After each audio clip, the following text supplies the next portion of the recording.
Unscripted talk with শান্তদ্বীপের clips চ্যানেলে আপনাদের স্বাগত। দেখুন, শুনুন আর শিখতে থাকুন। এবার ভগবান যখন, আমরা জানি যে মহাদেব যখন রেগে গেছিল, আমি মডার্ন ভাষায় বলছি, একদম ভাষায় বললে হয়তো আমি বলতে পারবো না।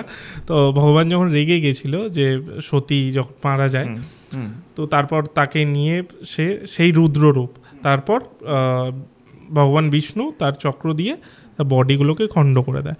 আর বিভিন্ন জায়গায় যেই বডিগুলো পড়ে, সেই জায়গাগুলো এক একটা মন্দির বা এক একটা শক্তিপীঠ হয়ে যাচ্ছে। তো 51 শক্তিপীঠ আছে।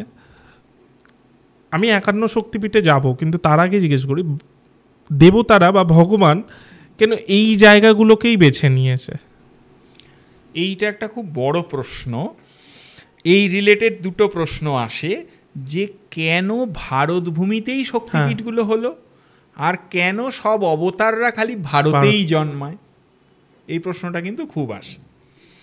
তো এটার যদি ধর্মতত্ত্বের দিক দিয়ে বলি, তাহলে বলবো যে আমাদের শাস্ত্র কিন্তু বলেছে ভারতবর্ষই হচ্ছে কর্মভূমি।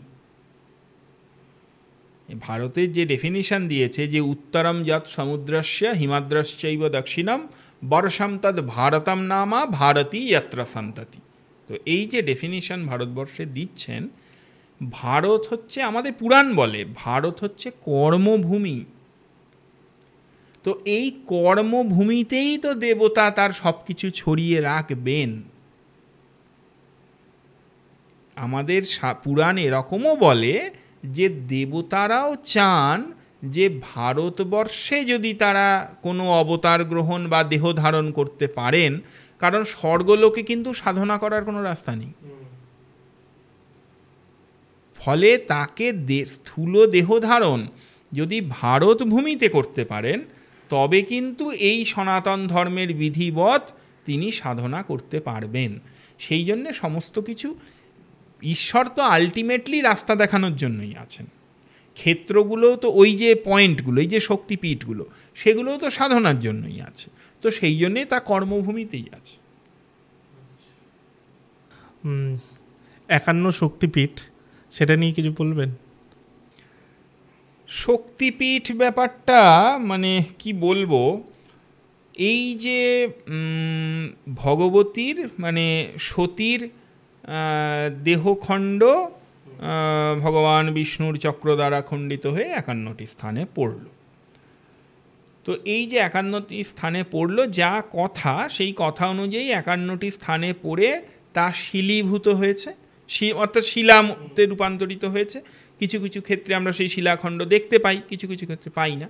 তো আমরা ধরে নিচ্ছি যে ওই শিলাখণ্ডগুলো হচ্ছে মূল ঊর্জার স্রোত। যে ঊর্জা স্রোত ওই ক্ষেত্রে নির্দিষ্ট জায়গা পর্যন্ত, মানে একটা পার্টিকুলার রেডিয়াসে যেহেতু প্রবলভাবে প্রবাহিত হয়, সেই জন্যে ওই স্থানগুলিতে বিশেষ ঊর্জার অনুভব আমরা করতে পারি। তো সেই জন্যে সেই জায়গায় শাস্ত্র সেই জায়গাগুলোকে নির্দেশ করেছে। ঋষিরা এবং সাধকেরা সেই জায়গাগুলোকে খুঁজে বার করেছেন, করে সেখানে সেখানে তাদের ভগবতীর মন্দির এবং তাদের সাধনভূমি সেগুলো তারা স্থাপন করেছেন। তো এই শক্তিপীঠগুলো, এই ঊর্জাগুলো কিন্তু আমাদের কুণ্ডলিনী জাগরণ বা ইত্যাদি, মানে সাধনার ষটচক্র ভেদ, কুণ্ডলিনী জাগরণ, তার জন্য অত্যন্ত গুরুত্বপূর্ণ। কিন্তু দুঃখজনকভাবে যেটা হয়েছে বর্তমানে, শক্তিপীঠগুলো শুধু ওই ডালার পুজোর জায়গা হয়ে গেছে।